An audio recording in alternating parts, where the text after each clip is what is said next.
Recently, geopolitical conflict in the Middle East has caused volatility in international oil prices, triggering market concerns. However, China has strong energy supply security capabilities and has a solid foundation and favorable conditions to cope with fluctuations in external markets. What is the fate of the petrodollar? A senior Iranian official told CNN that Tehran is considering allowing some vessels to pass through the Strait of Hormuz, with one caveat. The future of the dollar in oil trade. While Iran has signaled that it would allow limited oil tankers to pass through the Strait of Hormuz. Iran has signaled that it would allow limited oil tankers to pass through the Strait of Hormuz if the cargo is traded in Chinese yuan instead of US dollars. Dollar's dominance in global energy payments is a key reason why it's reserve currency of the world. Pero solo se plantean dejar cruzar buques que paguen no en dólares. Though risks and geopolitical tensions remain high.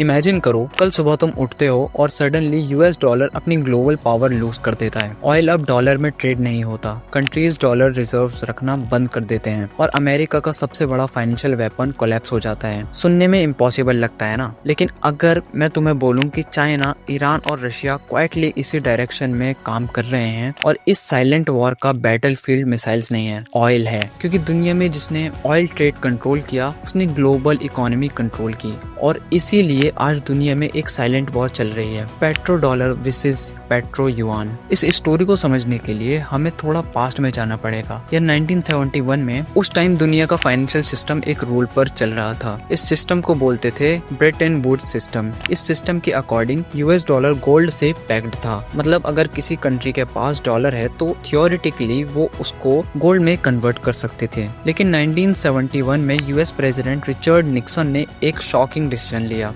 उन्होंने announce किया कि US dollar अब gold से backed नहीं होगा। इस event को history में बोलते हैं द निक्सन शॉक। अब प्रॉब्लम ये थी कि अगर डॉलर गोल्ड से बैक्ड नहीं है तो दुनिया डॉलर पर ट्रस्ट क्यों करे।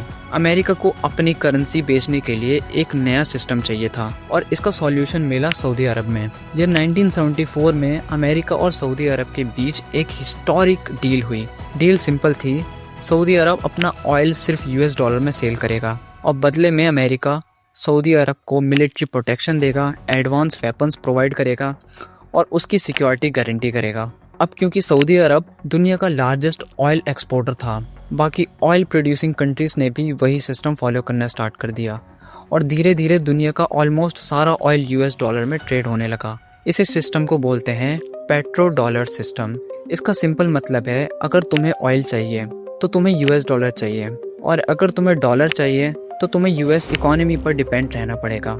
यही रीज़न है कि यूएस डॉलर दुनिया की मोस्ट पावरफुल करेंसी बन गया है। लेकिन टाइम के साथ कंट्रीज़ को रियलाइज़ हुआ कि ये सिस्टम अमेरिका को बहुत ज़्यादा पावर दे रहा है, क्योंकि अगर कोई कंट्री अमेरिका के अगेंस्ट जाती है तो अमेरिका उसको डॉलर सिस्टम से कट ऑफ कर सकता है। मतलब इंटरनेशनल बैंकिंग रुक जाएगी, ट्रेड कोलैप्स हो जाएगी, इकोनॉमी क्रैश हो सकती है। इस वेपन को बोलते हैं फाइनेंशियल सैंक्शंस। कंट्रीज जैसे ईरान, रशिया, वेनेजुएला इस सिस्टम का इम्पैक्ट ऑलरेडी फेस कर चुके हैं और तब एक डेंजरस क्वेश्चन उठना स्टार्ट हुआ, क्या दुनिया डॉलर के बिना ट्रेड कर सकती है?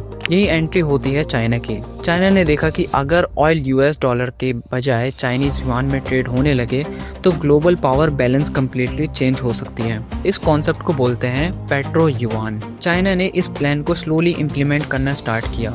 सबसे पहले चाइना बना वर्ल्ड का लार्जेस्ट ऑयल इंपोर्टर। उसके बाद चाइना ने कुछ ऑयल एक्सपोर्टिंग कंट्रीज को कन्विंस करना स्टार्ट किया कि वो ऑयल युआन में सेल करें। कंट्रीज जैसे रशिया, ईरान और वेनेजुएला ऑलरेडी डॉलर के अल्टरनेटिव्स एक्सप्लोर कर रहे हैं और रिसेंटली सऊदी अरब ने भी सिग्नल दिया है कि फ्यूचर में वो सम ऑफ ऑयल युआन में सेल कर सकते हैं। अगर सऊदी अरब फुल्ली शिफ्ट हो गया तो ये पेट्रो डॉलर सिस्टम के लिए सबसे बड़ा थ्रेट हो सकता है। ईरान इस स्टोरी में एक इम्पॉर्टेंट प्लेयर है क्योंकि Iran already heavy US sanctions face कर रहा है। इसका मतलब Iran easily dollar system use नहीं कर सकता, इसलिए ईरान ने अल्टरनेटिव सिस्टम्स यूज करने स्टार्ट किए, जैसे चाइना के साथ yuan trade, local currencies, barter systems. यही रीज़न है कि पेट्रो युआन आइडिया ईरान के लिए बेनिफिशियल है।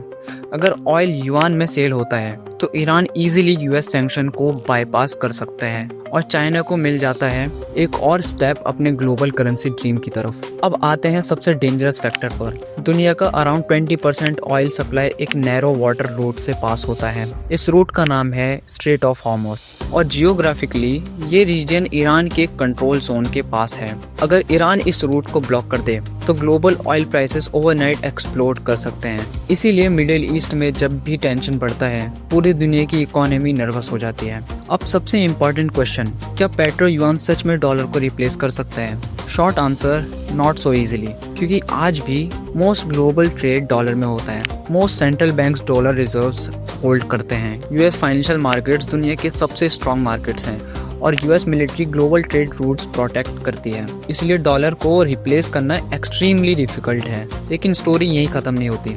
फ्यूचर में हो सकता है दुनिया एक मल्टी करेंसी वर्ल्ड बन जाए, जहां यूएस डॉलर, चाइनीज युआन और यूरो सब ग्लोबली ट्रेड में कम्पीट करें और ये कंपटीशन बन सकता है 21 सेंचुरी का सबसे बड़ा इकोनॉमिक वॉर।